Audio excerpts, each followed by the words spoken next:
dia a todos encarnados e também desencarnados. Hoje vamos dar continuidade ao estudo do livro Boa Nova, na lição 4, a família Zebedeu. E dando continuidade, às lições que a gente vem colocando, quando Jesus começa então a reunir os seus apóstolos, nessa lição ele vai trazer mais dois, que são os irmãos Tiago e João. São os dois filhos de Zebedeu. É interessante que Jesus fazia referência a esses dois irmãos como os irmãos Boanerges, que eram os irmãos filhos do trovão, que significava aqueles irmãos enérgicos, que eram jovens, cheios de energia, de vontade, mas ainda assim conservavam seu coração de bondade, de boa vontade. Então, por exemplo, lá em Marcos, capítulo 3, versículos 17, é então citado esse nome Boanerges que Jesus adotou para os irmãos Tiago e João. E Zebedeu era um pescador. Na verdade ele era bem de situação, porque ele tinha barcos, É descrito na Bíblia que ele tinha vários barcos, ele tinha empregados, e os seus filhos também o ajudavam na pescaria, no seu trabalho. Então, começando a lição, na manhã que se seguiu à primeira manifestação da sua palavra defronte do Tiberíades, o mestre se aproximou de dois jovens que pescavam nas margens e os convocou para o seu apostolado. Filhos de Zebedeu, disse bondoso, desejais participar das alegrias da Boa Nova? Então, como nós vimos na lição passada, Jesus tinha já tinha trazido para si 3 apóstolos, depois tinha feito uma conversa pública, uma manifestação pública ali na multidão, e depois disso, então, ele chega até os filhos de Zebedeu e os convida para fazer parte também daquele apostolado. E interessante colocarmos aqui que Tiago e João, eles já eram discípulos de João Batista. E se nós formos novamente na Bíblia, aparece lá que o João Batista, ele recomendava seus discípulos para ir até o mestre e verificarem quem era Jesus. Ele recomendava, por exemplo, a João e Tiago, que eram seus discípulos, para irem até Jesus e verificarem por ele mesmo se aquele realmente era o Messias. Então Tiago e João, eles já sabiam quem era Jesus. Já tinham ali na sua vivência, já tinham visto quem era Jesus, o que ele fazia. Tanto é que quando Jesus os chama, eles respondem, mestre, mestre, exclamando felizes. Então eles já reconheciam que aquele era o mestre. Os 2 rapazes galileus eram de temperamento apaixonado, profundamente generosos, tinham carinhosos e simples, ardentes e sinceras as almas. Então aqui novamente a questão dos filhos do trovão. Os 2 novos apóstolos, entretanto, eram ainda muito jovens e, regressando a casa com o espírito arrebatado por imensa alegria, relataram à sua mãe o que se passara. Então, aqui é a questão familiar, porque a gente sempre tem que ter em mente que o Evangelho, a vivência de Jesus, foi colocada em relações familiares, em relações humanas, coisas do dia a dia. Então, quando 2 jovens foram chamados por Jesus, o mestre, eles ficaram extremamente felizes. E naquela idade, o que eles chegaram em casa, o que eles foram fazer? Vamos avisar a nossa mãe, Então já foram correndo avisar a mãe da notícia que eles tinham sido convidados pelo mestre, por Jesus, para fazerem parte do apostolado. A mãe, então, a Salomé, esposa de Zebedeu, apesar de bondosa e sensível, recebeu a notícia com certo cuidado, porque todo mundo ali, de alguma forma, já tinha escutado, já tinha visto, já tinha ouvido falar quem era Jesus, quem era esse homem.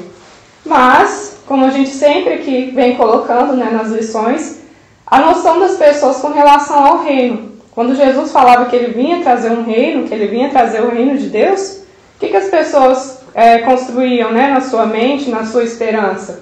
Que era um reino material, que Jesus iria reinar diante das pessoas, ali no governo, no império. Então ele ia trazer um reino novo, algo material, algo exterior. Então a mãe dos meninos aqui, a Salomé, ouvindo essa notícia deles, já que Jesus quer meus filhos, então eu vou fazer um acordo com eles. Meus filhos, eu sou mãe cuidadosa, eu preciso considerar o futuro dos meus filhos. Então o que ela pensa? Não estaria próximo aquele reino prometido por Jesus? Quem sabe se o filho de Maria não falava na cidade em nome de algum príncipe? O Cristo deveria ser o intérprete de algum desconhecido ilustre, que recrutava adeptos entre os homens trabalhadores e mais fortes. A quem seriam confiados os postos mais altos dentro da nova fundação? Então, já que Jesus precisa de homens para construir esse reino, e se ele quer meus filhos, então vou fazer uma proposta para ele. E aí, Salomé procurou o Messias no círculo dos seus primeiros discípulos. Então, Salomé escolheu ali uma oportunidade onde Jesus estava, por volta de pessoas, por volta de seus discípulos, e disse a ele: Senhor, logo após a instituição do teu reino, eu desejaria que os meus filhos se sentassem, um à tua direita e outro à tua esquerda, como as duas figuras mais nobres do teu trono. Então você quer construir um reino? Tudo bem, você vai ser o rei, você senta no trono, mas desde que meu filho, um sente à sua direita e outro sente à sua esquerda, que sejam pessoas importantes, que sejam vistos, que tenham aquela influência, aquele poder diante do seu reinado. Jesus sorriu e obtemperou com um gesto bondoso. Antes de tudo, é preciso saber se eles quererão beber do meu cálice. Então a Salomé, naquela ânsia, de ver os seus filhos numa situação boa, não esperava uma resposta dessa. Então a progenitora dos dois jovens embaraçou-se. Então na hora ela não entendeu muito bem o que Jesus queria dizer, Além disso, o grupo que rodeava o Messias a observava com indiscrição e manifesta curiosidade. Então, com certeza ela não escolheu à toa uma situação que tivesse pessoas vendo, porque se Jesus falasse: não, eu aceito, tudo bem, seus filhos, um vai sentar à minha direita, o outro à sua esquerda.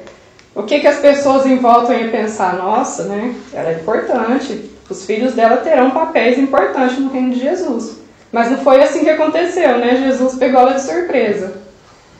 Reconhecendo que o instante não lhe permitia mais amplas explicações, retirou-se apressada, colocando o seu velho esposo ao corrente dos fatos. Então, a Salomé viu que ali a situação não era muito agradável, ficou aquele clima meio estranho. Ela foi embora e relatou para o Zebedeu o que aconteceu. E é interessante essa passagem, essa descrição, que nós podemos... Essa passagem a gente pode encontrar também na Bíblia, em Marcos, capítulo 10, versículos 35 a 45, e também em Mateus, no capítulo 20, versículos 20 a 28. E especificamente essa passagem de Mateus foi a passagem que Allan Kardec escolheu para colocar dentro do capítulo 7, que é o capítulo Bem-aventurados os pobres de espírito, no item 4, aquele que se eleva será rebaixado. Então Kardec escolhe justamente essa lição, colocando também mais duas lições, para demonstrar, colocar como exemplo a questão da humildade. E depois desse relato que nós lemos aqui, quando Jesus pergunta se eles quererão beber do meu cálice, ele ainda continua. Essa parte a gente consegue ver no Evangelho. Sabeis que os príncipes das nações as dominam e que os grandes as tratam com império. Assim não deve ser entre vós. Ao contrário, aquele que quiser tornar-se maior, seja vosso servo. E aquele que quiser ser o primeiro entre vós, seja vosso escravo. Do mesmo modo que o Filho do Homem não veio para ser servido, mas para servir e dar a vida pela redenção de muitos. E se a gente verificar aqui na lição do Evangelho, no capítulo 7...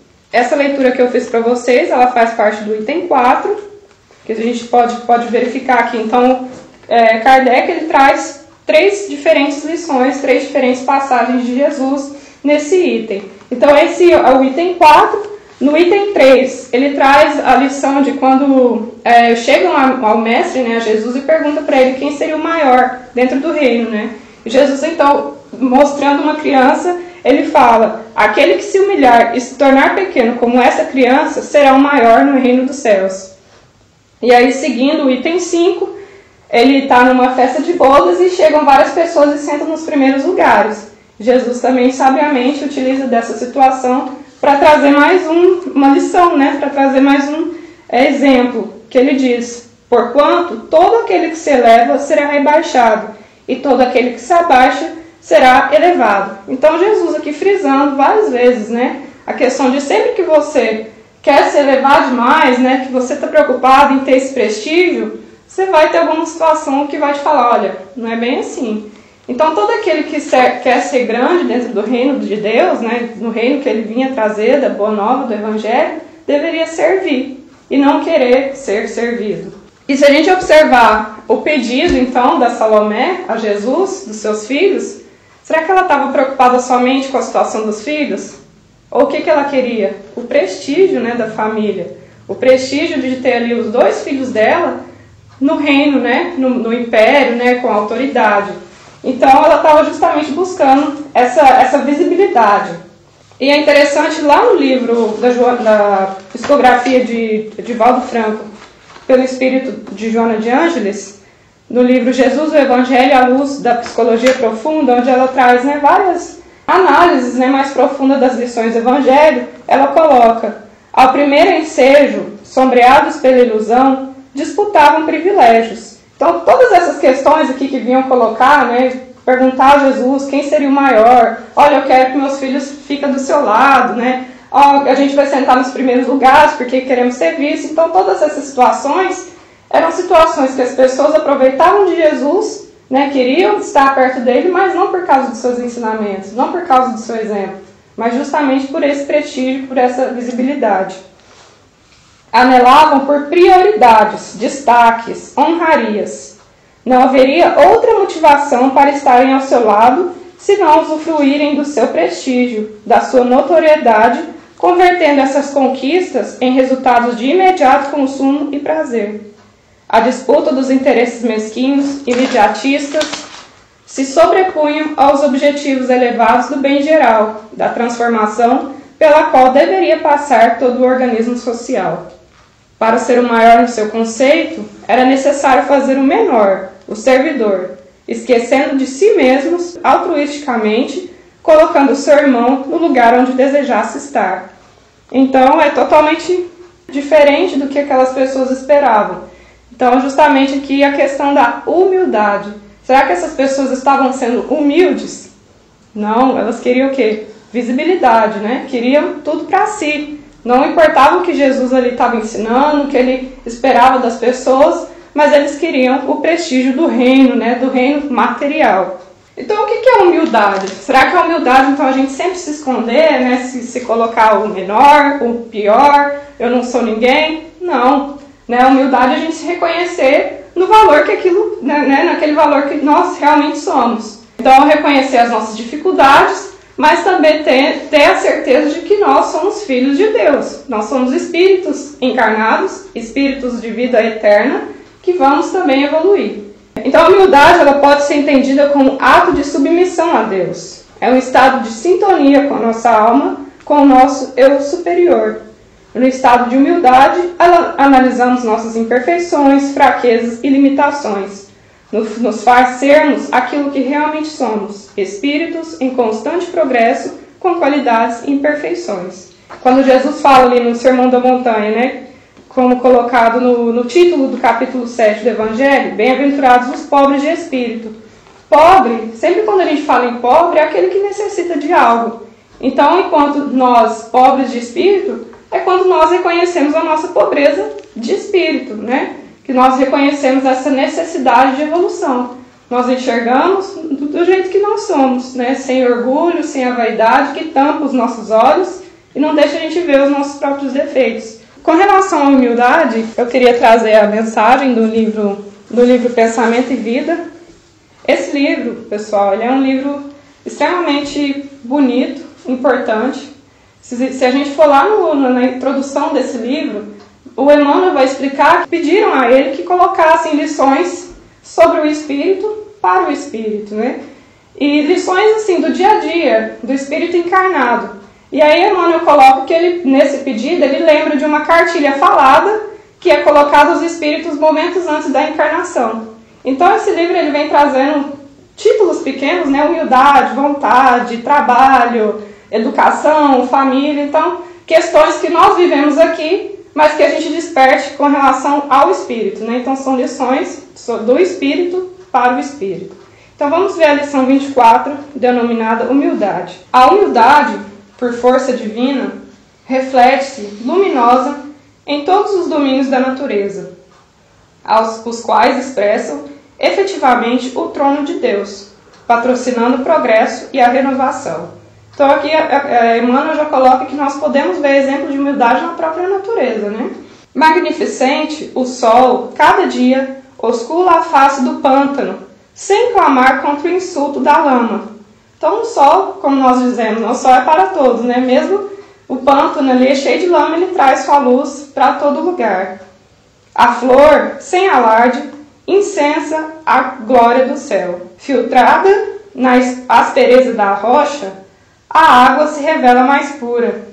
E em seguida, as grandes calamidades, a colcha de erva cobre o campo, a fim de que o homem recomece a lida. Então, independente da dificuldade que seja, a natureza está ali, executando o seu trabalho. A carência de humildade, que no fundo é reconhecimento de nossa pequenez diante do universo. Então, olha que importante que o Emmanuel coloca aqui para nós, né? A humildade, que no fundo é reconhecimento de nossa pequenez diante do universo. Surgem na alma humana doentios enquistamentos do sentimento. Então, quando a gente falta esse sentimento de humildade, surge em nós algo que nos atrapalha a evoluir, né? Quais sejam o orgulho e a cobiça, o egoísmo e a vaidade, que se responsabilizam pela discórdia e pela delinquência em todas as direções. Então, todos os nossos problemas, sejam sociais, sejam políticos, qualquer problema surge de quê? Da nossa falta de humildade, do nosso orgulho, do nosso egoísmo, da nossa vaidade. Sem o reflexo da humildade, atributo de Deus no reino do eu. Então, olha só, né? A humildade, atributo de Deus no reino do eu. Não é para o Tiago, não é eu com o Tiago, não é eu com a Cássia, não é eu com o Mário, com você. Então, é eu comigo mesmo, né? Eu reconhecer quem sou eu diante da obra do Senhor. A criatura sente-se proprietária exclusiva dos bens que a cercam, despreocupada da sua condição real de espírito em trânsito nos carreiros evolutivos e apropriando-se da existência em sentido particularista, converte a própria alma em cidadela de ilusão, dentro da qual se recusa ao contato com as realidades fundamentais da vida. Então vamos voltar no exemplo ali da Salomé, né? O que ela estava esperando para os filhos dela? O prestígio do mundo, né? Do mundo material. Será que ela estava pensando no que os filhos dela iriam fazer de bom? De que Jesus, a proposta de Jesus, os ensinamentos dele? Ela não se preocupou com isso, né?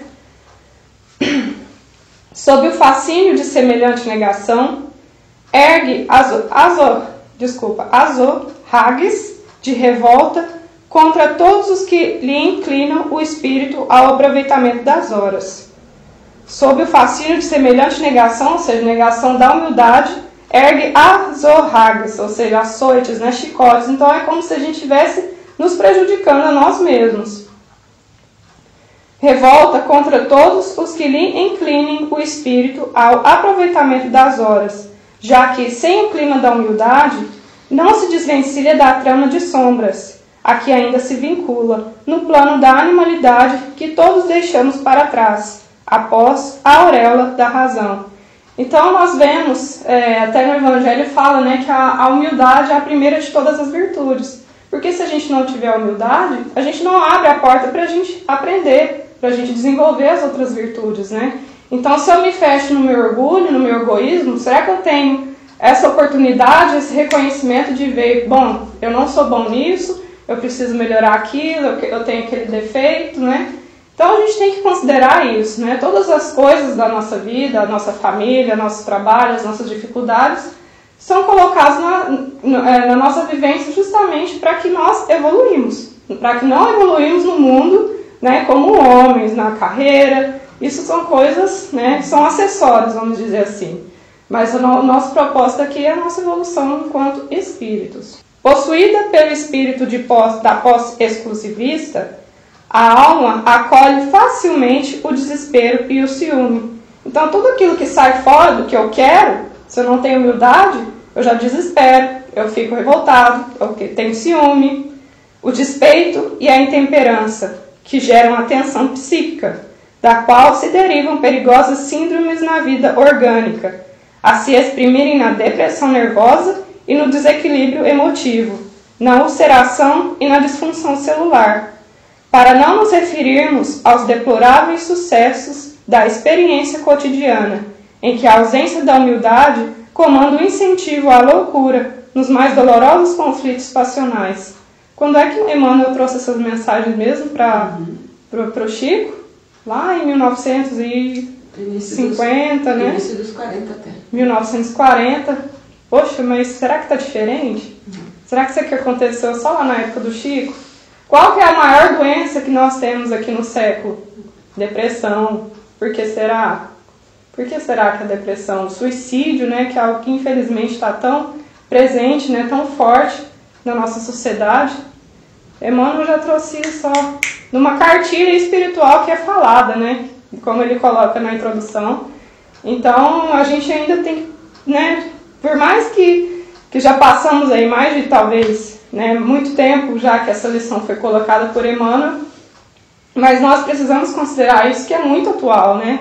Então todas as nossas mazelas, as nossas dificuldades começam numa palavrinha, humildade, é a falta de humildade. Quem retrata em si os louros dessa virtude, quase desconhecida, aceita sem constrangimento a obrigação de trabalhar e servir, a benefício de todos, assimilando deste modo as bênçãos do equilíbrio e substancializando as manifestações das leis divinas que jamais alardeiam as próprias dádivas. Humildade não é servidão, é, sobretudo, independência, liberdade interior que nasce das profundezas do espírito, apoiando-lhe a permanente renovação para o bem. Então, aquele que é humilde vê nas dificuldades oportunidades para melhorar, para se evoluir. Aqui, nós não estamos encarnados no mundo de provas e expiações à toa, para a gente passar o nosso tempo, né? Para a gente aproveitar, só utilizar das coisas terrenas, não. Aqui nós temos a missão espiritual de evolução. E será que a gente evolui se a gente ficar sentado no sofá sem dificuldade nenhuma, com ninguém ali falando com a gente, sem convivência com ninguém? Não é assim que a gente evolui, né? Cultivá-la é avançar para a frente sem prender-se. É projetar o melhor de si mesmo sobre os caminhos do mundo. É olvidar todo o mal e recomeçar alegremente a tarefa do amor cada dia. Refletindo-a do céu para a terra, em penhor de redenção e beleza, o Cristo de Deus nasceu na palha da manjedoura e despediu-se dos homens pelos braços da cruz. Então, é o maior exemplo de humildade, né? Jesus.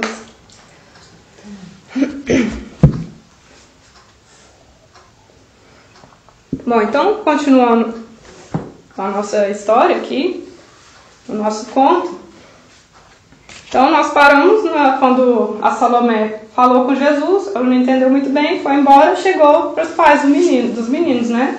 A Zebedeu. Olha, Zebedeu, está acontecendo uma coisa meio estranha. Jesus está querendo pegar os nossos filhos, né, para participar da construção desse reino. Eu fui falar com ele, olha, tudo bem, você pode, né, nossos filhos podem te acompanhar, mas com essa condição. Então, agora eu quero que você vá lá e fale com Jesus, porque eu não consegui obter uma resposta dele. Então, dando continuidade, ao entardecer, cessado o labor do dia, Zebedeu, acompanhado pelos 2 filhos, procurou o mestre em casa de Simão. Jesus lhes recebia a visita com extremo carinho, enquanto o velho Galileu expunha suas razões humilde e respeitoso. Então, ao contrário, para a gente ver aqui a questão da humildade, né? Tanto é que Humberto de Campos descreve aqui que ele foi humilde e respeitoso. Talvez, será que ele tinha uma intenção diferente da Salomé com relação aos filhos? Não sei, mas a atitude dele foi diferente, né? Ele escolheu uma situação diferente, ele queria expor ao mestre os seus pensamentos, os seus sentimentos com relação aos seus filhos, né? Novamente, aqui é uma situação familiar, uma situação cotidiana. Mas a Salomé, o que ela fez? Ela escolheu uma situação em que Jesus estava, né, rodeado de pessoas, de discípulos, para que ela colocasse, né, que ela impusesse, né, impusesse aquela condição dela. Zebedeu, respondeu-lhe Jesus, tu, que conheces a lei e lhe guardas os preceitos no coração, sabe de algum profeta de Deus que no seu tempo fosse amado pelos homens do mundo? Então Zebedeu ele já tinha esse conhecimento das escrituras, dos profetas, né, de tudo que já tinha se passado. Então Jesus, né, vem buscar aquelas memórias, né, aquele conhecimento que ele já tem com esse questionamento. Olha, Zebedeu, tudo bem, são seus filhos, mas você conhece algum profeta, algum homem que trabalhou em favor da palavra ali de Deus, que teve esses louros, né, que teve esse amor dos homens, né, pelos homens? Aí Zebedeu responde: não, Senhor. Que fizeram de Moisés, de Jeremias, de Jonas? Todos os emissários da verdade divina foram maltratados e trucidados, ou banidos do berço em que nasceram.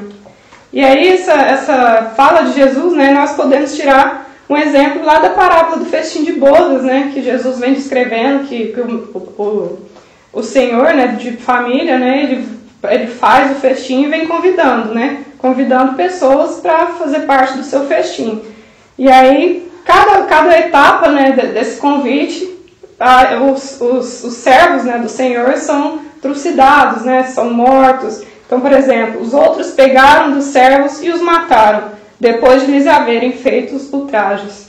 Então, sempre que tinha algum emissário da mensagem de Deus, né, os profetas, eles não eram amados pelos homens, né, eles não tinham esse reconhecimento.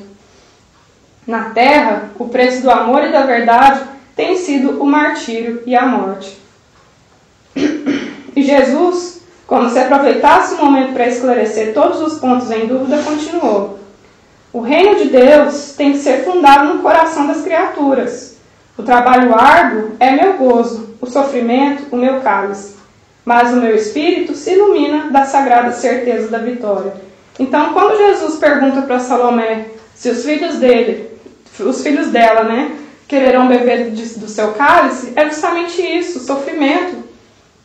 Não que Jesus, né, nós sabemos que Jesus era um espírito de luz, Jesus é o governador da terra, mas essa questão do sofrimento é justamente essa saída, né, essa disposição que Jesus tinha para descer até nós, até o nosso plano e trazer o seu exemplo. E ele sabia que não ia ser muito fácil, ele sabia, né, da missão que ele ia ter aqui, dessa renúncia tão grande que ele teve para nos ensinar, para trazer a boa nova, o evangelho. Então, Senhor, exclamou Zebedeu respeitoso, o vosso reino é o da paz e da resignação entre os crentes de Elias, que os crentes de Elias esperavam. Então Zebedeu ele já tinha esse conhecimento, e quando Jesus foi explicando para ele, trazendo, né, essas memórias à mente dele, ele reconheceu que o verdadeiro reino de Deus, o verdadeiro reino que Jesus vinha colocar, não era esse reino material, né, que tem as posições, né, que esse reino que todo mundo achava que ia ser feita, essa transformação externa, exterior.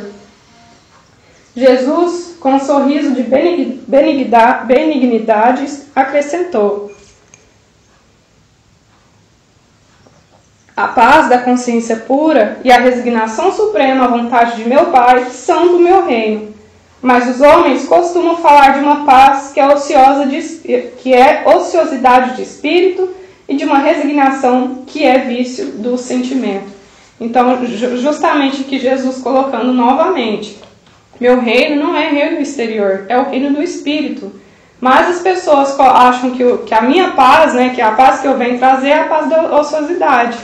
A paz que eu não vou ter dificuldade, que ninguém vai me perturbar, né, que eu vou ter a minha vida ali, né, um mar de rosas, que eu não vou passar por nenhuma provação, por nenhum problema. Que então a ociosidade do espírito e uma resignação que é vício do sentimento. Aquela resignação que, dependendo da situação, eu sou resignado ou não. Se algo está bom para mim, eu sou resignado, eu consigo passar por cima, né, daquela dificuldade. Mas se não, né, eu já não tenho aquela resignação, aquela vontade, aquela boa vontade forte, né. E Jesus então continua seus esclarecimentos para Zebedeu. Há homens poderosos no mundo que morrem comodamente em seus palácios, sem nenhuma paz no coração, transpondem desespero e, com a noite na consciência, os umbrais da eternidade. Há lutadores que morrem na batalha de todos os momentos, muitas vezes vencidos e humilhados, guardando, porém, completa serenidade de espírito, porque em todo bom combate repousaram o pensamento no seio amoroso de Deus. Então, o que Jesus está colocando aqui claramente para Zebedeu? Olha, o combate, a construção do reino, não é algo do mundo, né? Nós não temos que vencer no mundo, nós temos que vencer o mundo, como ele mesmo colocou, né? Que eu venci o mundo. Que nós vençamos essa materialidade, né? Que nós utilizamos da materialidade para nos evoluir, mas que isso não seja um tropeço, né? Que isso não seja uma barreira para a nossa evolução espiritual. E aí ele coloca dois exemplos, né, bem claros, que um homem, né, um rei, como você queria que seus filhos, né, tivessem esse prestígio, né, do reino, talvez, mesmo que eles tivessem todo o poder, todo o dinheiro do mundo, talvez isso não traga felicidade a eles, se eles não tiverem no coração o Evangelho, se eles não tiverem no coração essa certeza, né, essa bondade, essa fidelidade a Deus. E aí do outro lado ele coloca, né, do lutador vencido e humilhado no mundo, né? Quando as pessoas o veem e veem como um perdedor, por exemplo, mas se por dentro ele tiver no seu coração a certeza, né, do reino de Deus, a certeza que ele está fazendo o melhor para a sua evolução, esse sim vai ser feliz, né? O pai não tolera o mal e o combate por muito amar os seus filhos. Vê, pois, Zebedeu, que o nosso reino é de trabalho perseverante pelo bem real da humanidade inteira. E aí, Zebedeu, né, com essas explicações de Jesus, diz para ele: Senhor, Senhor, trabalharemos convosco, pregaremos o vosso evangelho, aumentaremos o número dos vossos seguidores. Então, Zebedeu, nós percebemos aqui que ele já era um homem um pouco mais esclarecido, né? Ele já tinha conhecimento da história, né, das lições de Deus antes mesmo de Jesus. Então, com alguns esclarecimentos de Jesus, colocando para ele como que era realmente, ele despertou. E aí falou para Jesus, né, nós vamos então falar para todo mundo para aumentar a quantidade de pessoas, né, para aumentar o número dos vossos seguidores. E aí Jesus, né, calma, Zebedeu, calma. O mestre elucidou, pondo ênfase nas suas expressões. Ouve, Zebedeu, nossa causa não é a do número. Então, Zebedeu, não precisa se preocupar, né, em trazer pessoas, né, trazer a multidão. É certo que ela será um dia a causa do mundo inteiro. Realmente, né? É verdade que a causa de Jesus, né, o Evangelho, a Boa Nova, um dia, tomara Deus, né, claro, se Deus quiser, vai ser a causa de todas as pessoas, do mundo inteiro, da Terra, dos outros mundos, mas isso vai demorar um pouquinho mais, né? Então, calma aí, calma um pouquinho. É certo que ela será um dia a causa do mundo inteiro, mas até lá precisamos esmagar a serpente do mal sob os nossos pés. Então, primeiro, é eu comigo mesmo. Se eu consigo me evangelizar, se eu consigo fazer o bem dentro de mim, depois eu consigo, né, ajudar o próximo, eu consigo dar o exemplo da vivência do Evangelho. Por enquanto, o número pertence aos movimentos da iniquidade. Infelizmente, essa causa do número no nosso planeta hoje não são as causas divinas, as causas religiosas, né? Mas tudo que traz grande número é a causa da iniquidade, né? Tudo aquilo que é contra a moral, a religião, ou seja, que é contra a equidade. A mentira e a tirania exigem exércitos e monarcas, espadas e riquezas imensas para dominarem as criaturas. O amor, porém, essência de toda a glória e de toda a vida, pede um coração e sabe ser feliz. Então, olha as palavras de Jesus, né? Que ele coloca que a mentira e a tirania exigem, né? Ela precisa de exército, de monarcas, de número, né? De poder, de imposição. Mas o amor, essência de toda a glória e de toda a vida, pede. Ela não existe. Ela está ali. Né? O amor está ali, ele sempre existiu, o amor de Deus está em torno de todos nós, mas depende de quem? De nós, né? É uma escolha nossa para que a gente absorva, para que a gente aprenda esse amor. Pede um coração e sabe ser feliz. Então, será que eu consigo mudar o outro? Será que eu consigo evangelizar o outro? Será que eu consigo aprender a doutrina para aplicar no outro? Será que eu aprendo, leio todos os dias o Evangelho, todos os dias o livro do Espírito, para que eu possa evangelizar o meu marido que vive comigo? Será que é assim? Nós conseguimos evangelizar quem? a nós mesmos, né? O que nós conseguimos fazer é dar uma orientação, né? Colocar um estudo, dar um conselho. Mas se a outra pessoa não quiser, adianta. Adianta Jesus ali no meio da multidão, que ele era seguido sim por multidões, né? Iam muitas pessoas atrás de Jesus, atrás do seu exemplo. Mas ele chamava, bom, né? Venha multidão, né? Venha me seguir. Não. Quantas pessoas ele escolheu para o seu apostolado? 12. Se Jesus tivesse um centro espírita, o centro espírita dele ia ter quantas pessoas? 12. 12 trabalhadores, né? Então a causa do evangelho, a causa da boa nova, agora, é questão de número? É questão de quê? De boa vontade. Daquele que entende, daquele que enxerga e consegue colocar para si, né? Porque a nossa maior lição não é o boca a boca, não é, olha, você tem que fazer isso, não é imposição, mas o exemplo. Né? O exemplo, às vezes, a gente ensina muito mais e a gente sequer sabe que está ensinando. Porque a gente sabe que nós temos várias testemunhas, né? Talvez não encarnados, mas desencarnados, com certeza. Que aprendem com os nossos atos, até mesmo os nossos pensamentos. A impostura reclama interminável fileira de defensores para espalhar a destruição. Basta, no entanto, um homem bom para ensinar a verdade de Deus e exaltar-lhes as glórias eternas, confortando a infinita legião de seus filhos. Quantos Chico Xavier foi necessário lá em Minas Gerais? Quantos Divaldo Franco foi necessário na Bahia? Talvez não digo nem Bahia, Minas Gerais, mas no Brasil, na Alemanha, né? Nós estamos aqui falando do Espiritismo. Quantos homens foram necessários, né? Quantos homens foram necessários para trazer a doutrina espírita? Um com o coração e a boa vontade. Mas as coisas ruins, como Jesus coloca aqui, aí sim, porque são coisas, né, talvez não muito felizes, a mentira, aí sim você precisa de número, né, para que isso se propague. Mas as coisas boas, as coisas, a verdade, né, o amor, talvez só é necessário um bom coração. Quem será maior perante Deus? A multidão que se congrega para entronizar a tirania, esmagando os pequeninos, ou um homem sozinho e bem intencionado, que com um simples sinal salva uma barca cheia de pescadores?